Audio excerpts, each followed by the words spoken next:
అందరికీ నమస్కారం. ఈరోజు మనం తాంసీ మండలంలోని పొన్నారి గ్రామంలో ఉన్నాం. ఇక్కడ రైతును చూస్తున్నాం. ఇతను రిటైర్డ్ ఆర్మీకి సంబంధించినటువంటి రైతు.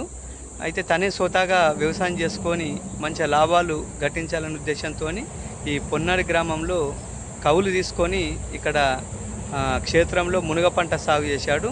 ఇందులో లోపల అంతర పంటగా మనకు పూగోబి కూడా వేసుకోవడం జరిగింది. ఇప్పుడు మునగ పంట మనకు దాదాపు మార్కెట్లో చూసుకున్నట్లయితే మనకు 40 రూపాయలు ధర పలుకుతుంది. మనకు మార్కెట్లో 40 రూపాయలు ధర పలుకుతుంది. ఈ రైతు మనము ఇక్కడ చూసుకున్నట్లయితే వెరైటీ కూడా బాగున్నది, మనకు మంచి సైజు కూడా వచ్చింది. కాబట్టి ఈ రైతు ఎకరానికి ఒక 400 మొక్కలు ఈ మునగ పంటను సాగు చేశాడు. ఇప్పుడు మనం చూస్తున్నాం, మనము ఈ మునగ పంటలో మనకు ఆకులు కానీ దాని బెరడు కానీ దానిలో ఉన్నటువంటి ప్రతి ఒక్క ఇది కూడా మనకు మంచి ఔషధంగా పనిచేస్తుందని మనం చాలా వార్తలలో వింటున్నాం.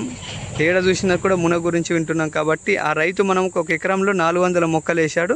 ఆ 400 మొక్కల నుండి మనకు ఒక మొక్కకు వచ్చేసి మనకు ఒక 10 కేజీలు ఫస్ట్ క్రాప్ వెళ్తాయని కూడా మనకు రైతు చెప్తుండు.